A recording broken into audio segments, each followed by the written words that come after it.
और ब्रेक के बाद एक बार फिर से स्वागत आप सभी का। अब बारी है अंतर्राष्ट्रीय जगत से जुड़ी महत्वपूर्ण खबर की, जहां रूस यूक्रेन के बीच 3 साल की जंग में यूक्रेनी शहरों में भयंकर तबाही देखी गई। रूसी सेना ने यूक्रेन के अंदर घुसकर अंधाधुंध बम बरसाए हैं, लेकिन यूक्रेन की तरफ से बीते कल एक बड़ा हमला किया गया। पुतिन प्रशासन के लिए काफी नुकसानदेह ये हमला साबित हुआ है। दरअसल यूक्रेन ने बड़ी ही चालाकी से रूस के 5 एयरबेस पर हमला बोल दिया और बम बरसाने वाले विमानों को तबाह कर दिया।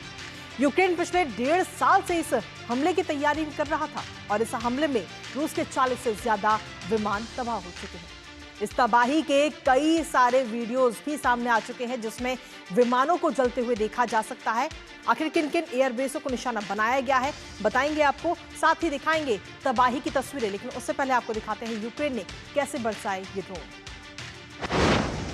तो शांति वार्ता से पहले यूक्रेन की तरफ से यह हमला किया गया है, जहां यूक्रेन का रूसी एयरबेस पर यह बड़ा हमला किया है।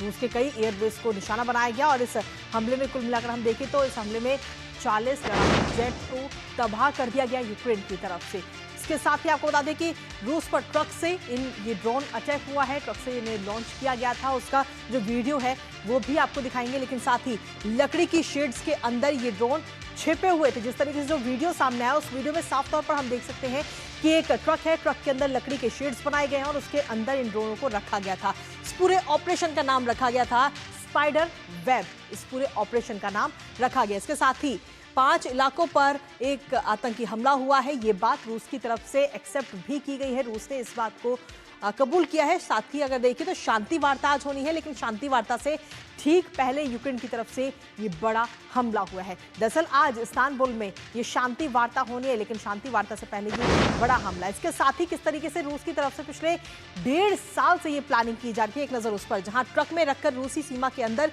इन ड्रोन्स को लाया गया था, जिसकी तस्वीर भी इस वक्त हम आपको लगातार दिखा रहे हैं।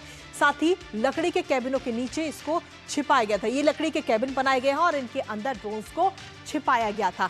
इन्हीं ट्रकों से इन ड्रोन को लॉन्च भी किया गया है। जब समय आया तो ट्रक की जो छत है उसको खोला गया और उसके बाद में वहां से ड्रोन निकलते हुए नजर आए। कुल 117 ड्रोन का इस्तेमाल इस हमले में यूक्रेन ने किया है और तबाही के कई सारे वीडियोस सामने आ चुके हैं, जिसमें हम कुल मिलाकर देखें तो फर्स्ट पर्सन व्यू यानी कि FPV ड्रोन का इस्तेमाल यूक्रेन की तरफ से किया गया है।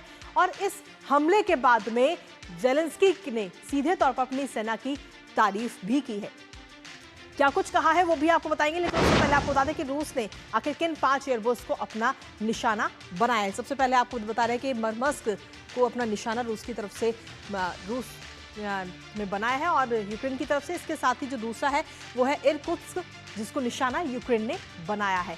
इसके अलावा जो तीसरा नाम है वो है इवानोवो। यहाँ पर जो हवाई हमला, यहाँ पर भी हवाई हमला किया गया है। इसके साथ ही रियाजान जो कि एक जगह है और उस क्षेत्र में जो हवाई अड्डा है वहां पर भी हमला यूक्रेन की तरफ से किया गया। और पांचवी जो जगह है वो है अमूर। अमूर में भी हमला किया गया। अमूर क्षेत्र में जो हवाई अड्डा बना हुआ था वहां पर भी यूक्रेन ने हमला किया है। लेकिन इसके साथ ही यूक्रेन के जो राष्ट्रपति हैं वोलोदिमीर जेलेंस्की, उनकी तरफ से क्या कुछ कहा गया है वो भी आपको बताते हैं।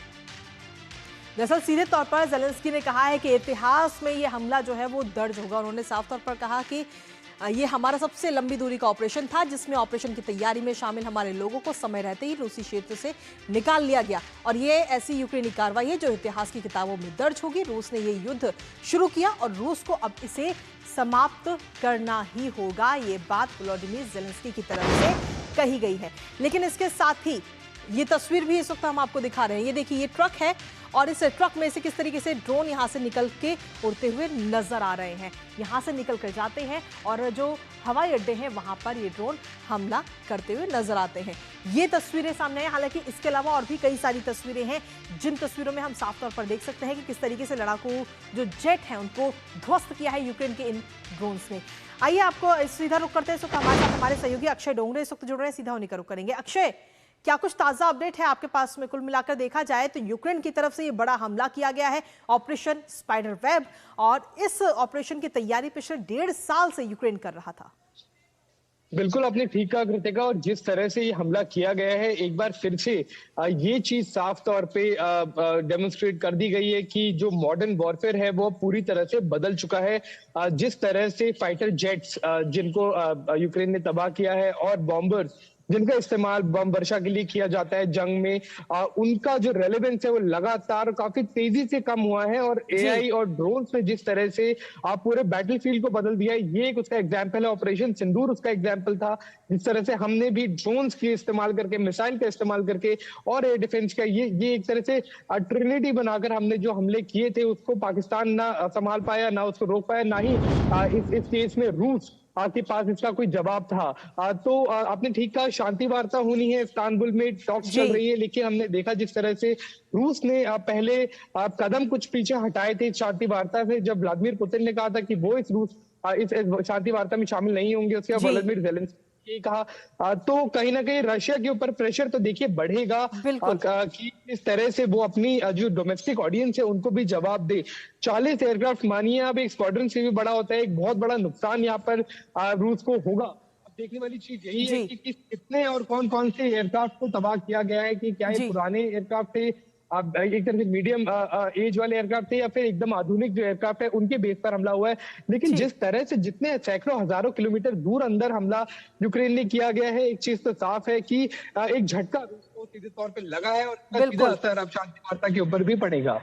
चलिए, बहुत बहुत शुक्रिया अक्षय, तमाम जानकारी और अपडेट्स हमारे साथ साझा करने के लिए। तो फिलहाल अब देखना होगा कि यूक्रेन की तरफ से जो ये हमला किया गया है उसका क्या कुछ असर आज होने वाली शांति वार्ता पर पड़ता है। नजर इस खबर पर लगातार बनी रहेगी, लेकिन इसी के साथ फिलहाल न्यूज़ पंच मुझे और हमारी पूरी टीम को दीजिए अनुमति। अब सीधा 2 बजे होगी आपसे मुलाकात कुछ और महत्वपूर्ण खबरों के साथ। तब तक के लिए